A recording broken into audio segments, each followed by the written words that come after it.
Hey, my man, how are you? I'm good. How are you? Also, thank you, thank you. Good to having you here. And maybe you tell the people who you are on and off the pitch. And yeah, Yeah. So thank you for having me. So my name is Miguel Adoboe. I am from Dallas, Texas. I was born in Spain. My mother's from Spain and my dad is from Ghana. So I definitely have those kind of backgrounds very close to me. And yeah, I love football. I think football is my life right now. I've had the great experiences of playing here in the United States, in Dallas and in Spain, which has taught me a lot. I think I definitely I started here in Dallas, and then around the ages of 12 to 14, I moved to Spain, and spent a year there playing there, which taught me a lot. I got to play against, teams like Real Madrid, Atletico Madrid, Getafe, Leganes, all those teams, which I think um, helped me grow as a player and helped me grow as a person too, understanding football in a different culture. And like I said, most importantly, helped me understand more about myself and how this is something that I definitely wanted to do. So around 14, I came back to the United States. I played. I realized that it's something I wanted to play at the highest level that I possibly could. So I took it pretty seriously. I spent the time playing with a club here in Dallas called FC Premier. I went and trained a little bit with FC Dallas, the second team, before COVID hit. And then when COVID hit, my family decided to go to Spain, to kind of spend a couple years there playing soccer, um, same as last time, growing, learning from the game, playing at a high level. Because again, I still got to play against these academy teams like Real Madrid and Atletico Madrid, which taught you a lot and put you in an environment with some of the elite players in Spain, which was awesome.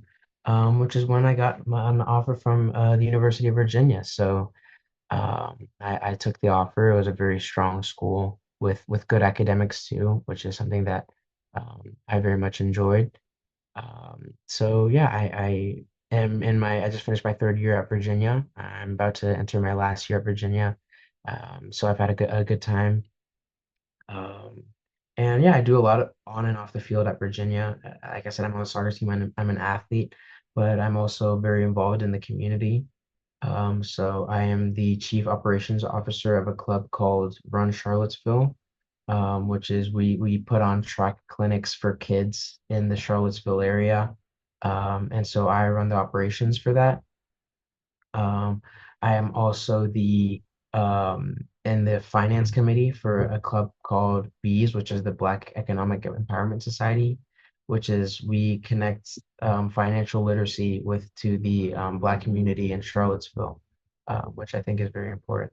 And then my role in school, I think I'm my class representative. I got voted by my class to be the representative for the business school at Virginia. So I think that was very cool.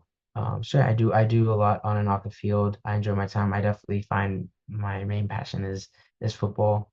That's where I find my happiness. And that's, essentially that's my dream. That's what I want to do in life. So I think that's the main part of my story. Right now I'm back home in Dallas with family for the summer, before I go back to Virginia in the fall. So yeah, wow, that's amazing. Like you're doing a lot of off the field and giving something back in communities, and that's amazing. What would be interesting is like, did you have any kind of specific moment where did you know, okay, football is my sport? And was there any defining moment for you in the past where do you know, okay, that's my sport? yeah, I think I've definitely had a couple throughout my childhood. I think, well, first of all, I think I got the passion from my father. I think my father is very passionate about soccer and he loved Real Madrid. And then being born in Madrid and spending some of my childhood in Madrid, I think grew me a lot closer to the sport and to the football culture. I think the main moment was, I think I went to a couple of games at the Bernabeu when I was 6 or 7. I actually went to a Spain game. I watched Ooh. Spain, Sweden in a Euro qualifier. And I think being in that atmosphere and seeing what the Bernabeu was like in full force was what really kind of made me realize that that's something that I'm very passionate about, and I made me realize like that's what I want to do. That's what I thought was so cool. I think a more recent one was I remember I was in Spain when Real Madrid won La Décima, the final against Atletico Madrid. And I went to Cibeles, which is where they celebrate do the trophy parade. And I remember it was like a very kind of like I never kind of like experienced something like that because going to the game was one thing, but I think going to the trophy parade I feel like I was almost like tearing up because it was like such like a strong kind of cultural Mm. moment, and so I felt that, and I think for me, off the top of my head, those are two moments where I thought, I felt just so deeply indulged in the sport and in the culture, that it's something that I wanted to be a part of for my whole life. So, Wow. Yeah, that's amazing. Is it also some reason why you pursue now you're a representative of your class? You are like a part of the club where you helping the community. How yeah. does this passion come also in your life? Yeah, well, I think I realized the impact you can have on other people and how significant it is for other people, and then how also fulfilling it is for me. So I think the main reason was I started getting involved at my university, just through friends at first. But when you realize the effect that these kind of doing these things has on other people, and then how it also helps me grow and helps me understand myself more as a person. So I think that that's one of the main reasons. I think also, you know, it's something that you can put on the resume, that people are saying, hey, this is impressive. You did this, you did this, you did this. But I think I also value the importance of being a leader. Uh, I think leaders are very important in anything that you're trying to do.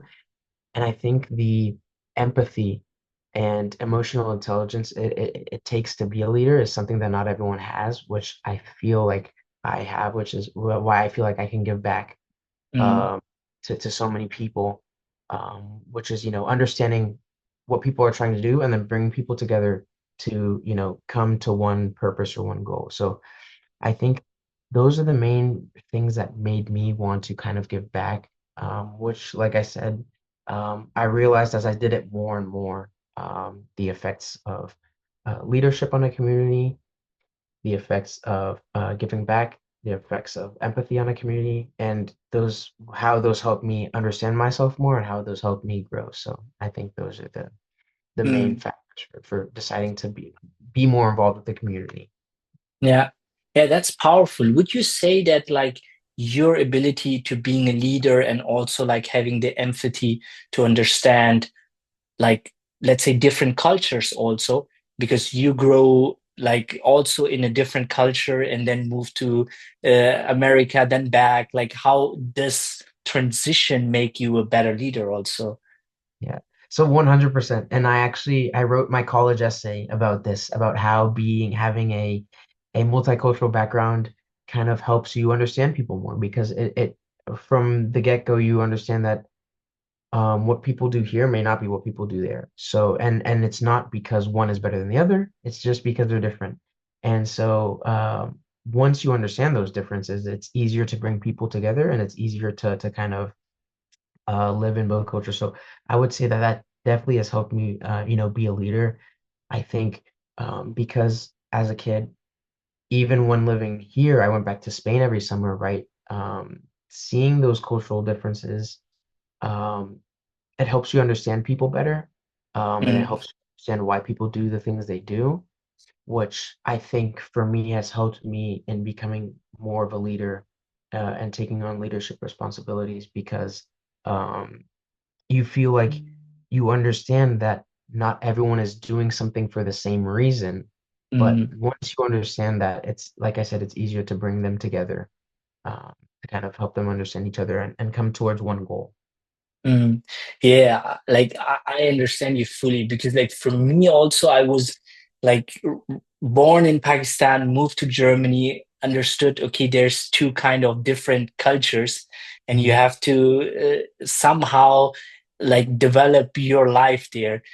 But Mhm. what do you think about the fact that sometimes you can feel loneliness because like the people there don't understand you because you're not fully, let's say, American, then you're not fully Spain. Like how do you deal like with these kind of emotions or of these kind of challenges? Yeah, yeah. So I think it's embrace. I think dealing with that is kind of also embracing who you are. I do remember when I was very young, when I was 6. So I had moved to the US when I was around 2. And from 2 to around 6 or 7, I had spent it all in the US. So I had developed and grown a lot in the US. And then one summer I came to Spain for a Real Madrid camp. I did a Real Madrid summer camp, and the kids were much more different and acted much, I felt, more different to how the kids did back in the United States. And I think what I needed in that moment was a sense of kind of confidence in my own ways. Mm, Right. No matter whether it be Spanish or whether it be American, I feel like when I thought, okay, I'm doing this for this reason, I'm acting like this for this reason.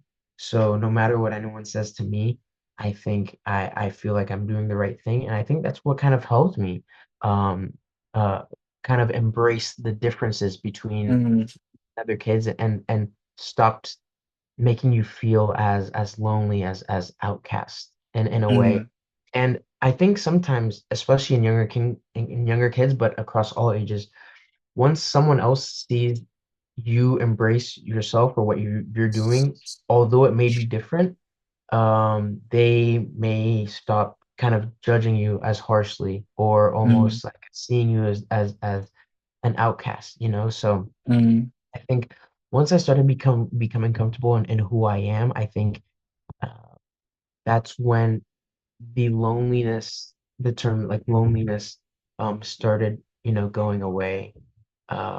In terms of being different from other kids or being different to those in the culture around you. So mm. Would you also say that like developing the sense to for your own personality, who you are, and like embracing your own self, that like after this moment your confidence is increasing and this has like an impact also on your game and also on your life? How is your take on this? yeah, I think definitely because sometimes you almost need a sense of motivation or purpose to why you're doing something. And if that something is internal, it gives you a sense of confidence. You know you're supposed to be doing it, right? There's no hesitation, there's no kind of worry about whether you're doing the right thing. So I think definitely developing a sense of motivation, of internal purpose, right? Why you're doing the things you need to be doing, and maybe asking yourself the right questions to kind of help build that kind of identity definitely has an effect on the performance, and I would also say on all actions of life, right? Because Mm, once you're confident in who you are, no matter what anyone says, you're going to still be doing the same thing.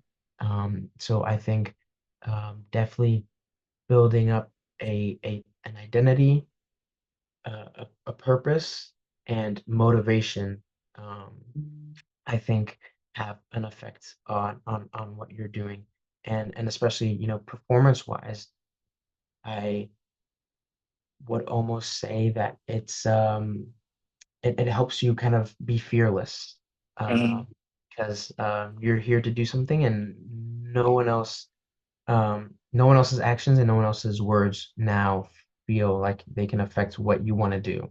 So I think okay. developing things have a huge impact on performance and on all actions. Mm. Like you are like talking also like about the mental strength, having the mental strength. What is your like what is for you mental strength as a footballer?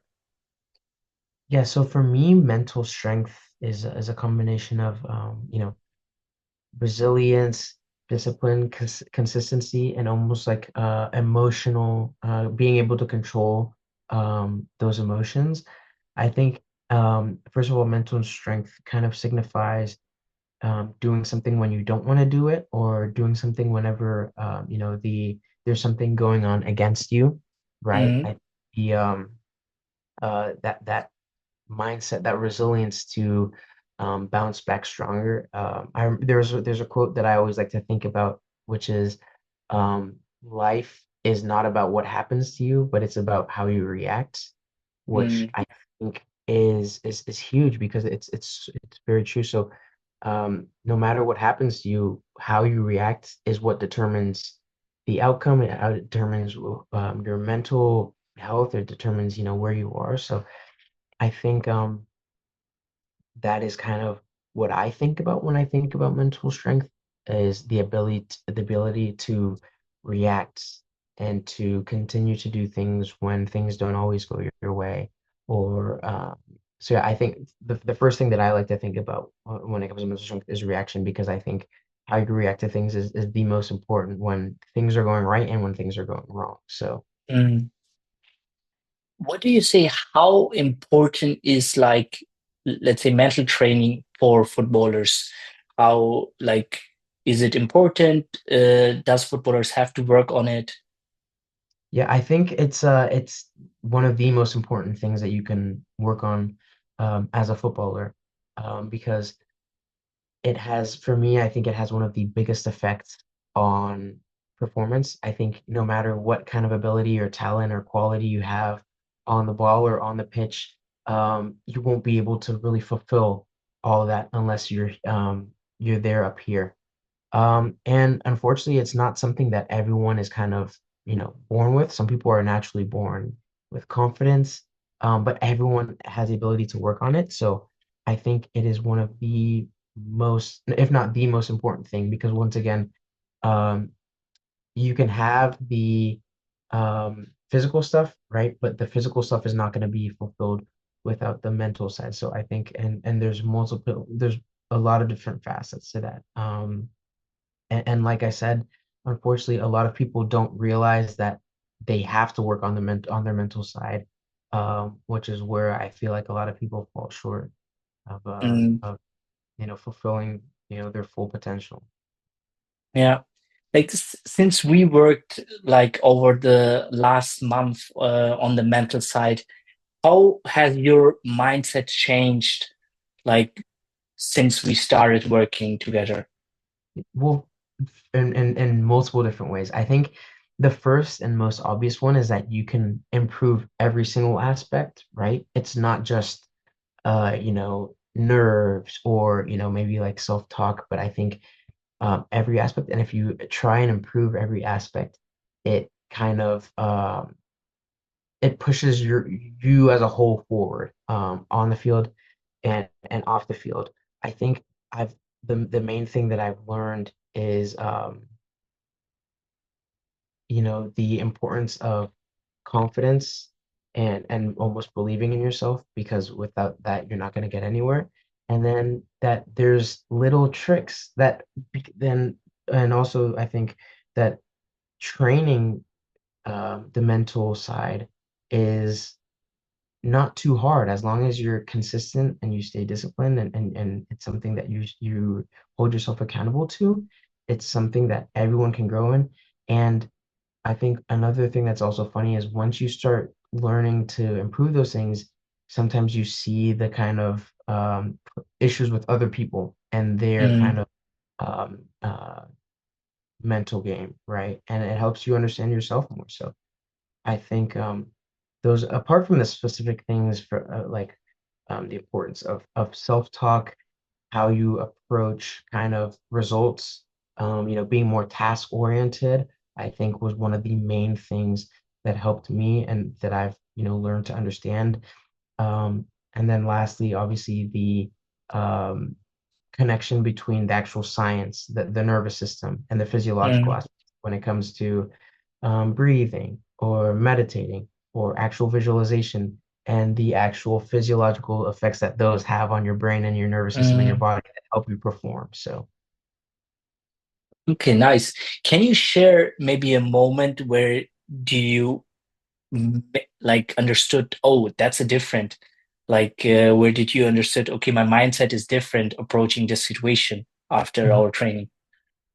I think for one thing, it was comparison between me and other teammates, right?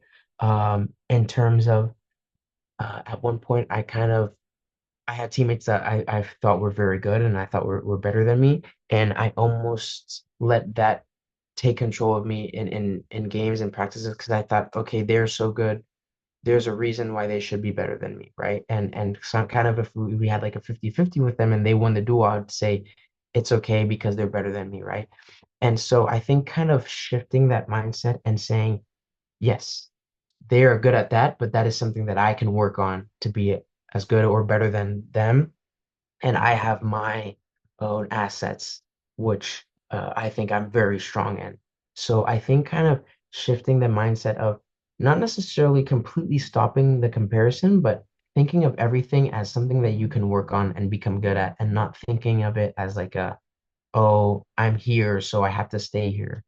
Mhm. So I think that was one of the big things that I have in terms of um, being able to express myself and become confident, more confident on the practice field was um, putting myself up there and not allowing and not automatically putting myself down there just because I thought my teammates were so good.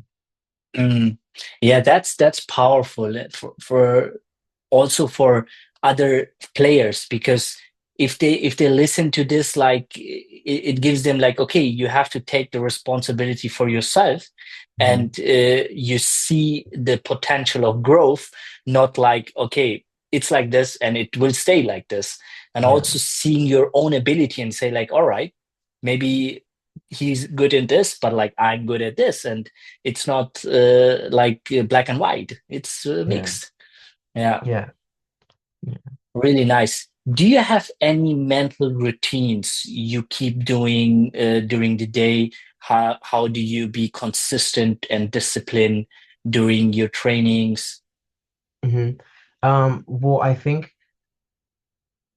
a routine would be like I mean, I do like to do something physically every day because it kind of almost I don't know, if I don't do it, I almost feel like kind of like lazy, sluggish, or like my mind isn't really going.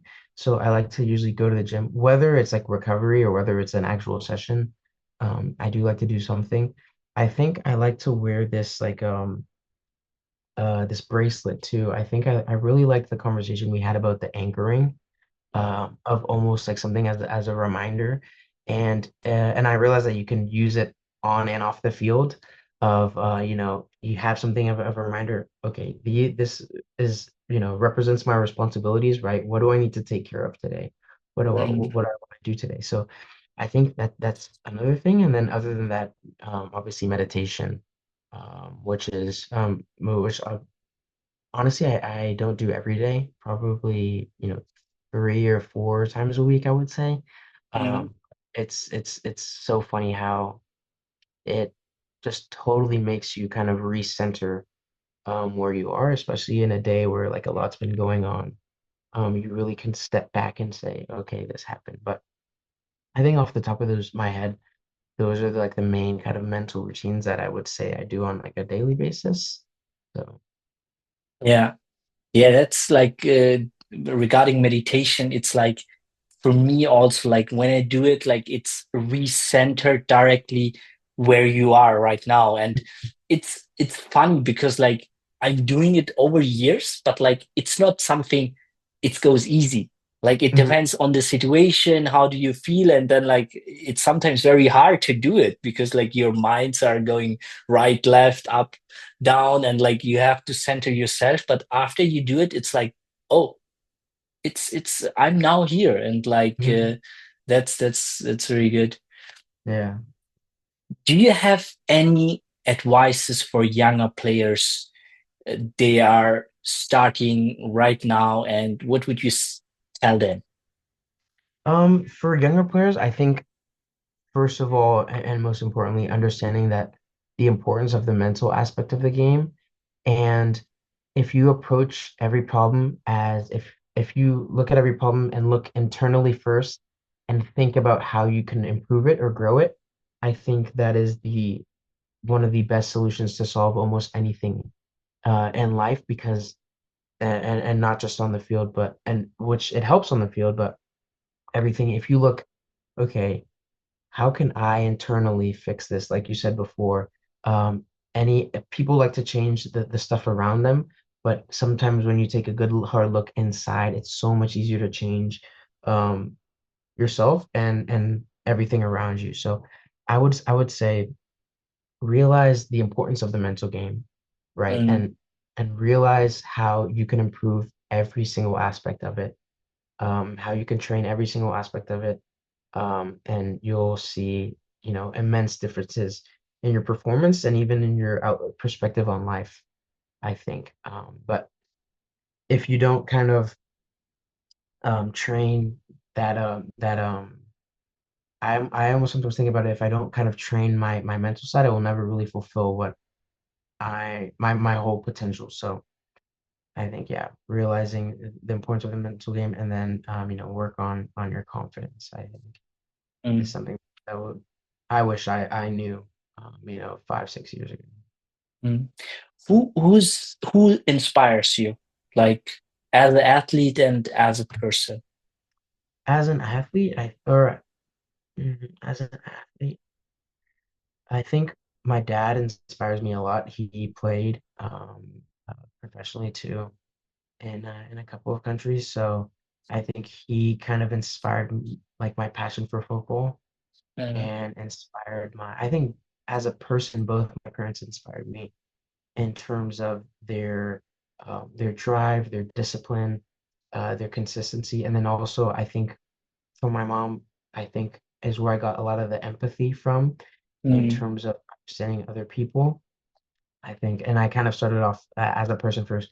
As an athlete, I think um, I like to say I mean, it's hard not to say Cristiano Ronaldo purely because he's one of the hardest working athletes of all time, and he's, you know, he's achieved everything he has through hard work, through discipline, through an iron mindset.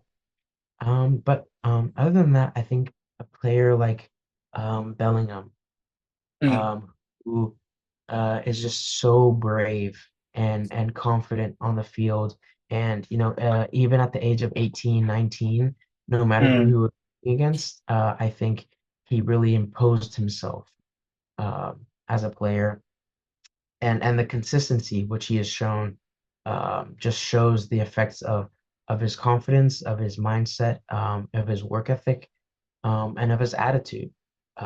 So I think those are like people that I would highlight, inspire me as an athlete and as a person.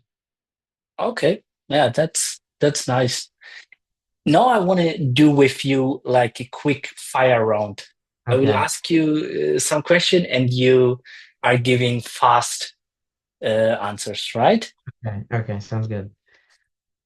Um, favorite team, Real Madrid, favorite position, uh, 10 attacking mid, toughest opponent.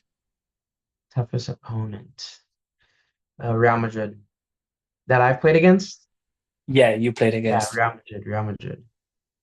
Morning routine in 3 words. Morning routine, visualization, stretch, run. Head or heart? Sorry, Head or heart? head. Head. Goal for the next 12 months. Goal for the next 12 months. Um, Goal for the next 12 months. I say wherever I play, impose myself and score goals. All right. Thank you. Awesome, awesome, awesome. Muchas gracias. Of course. Thank you for your time. It was Nada. really inspiring. I Mhm. think there were a lot of advices also for young players and for like just to observing, seeing your view. It's like, and I saw you growing as a player, saw you learning your ability, how disciplined you are, and it's amazing. Thank you, my man.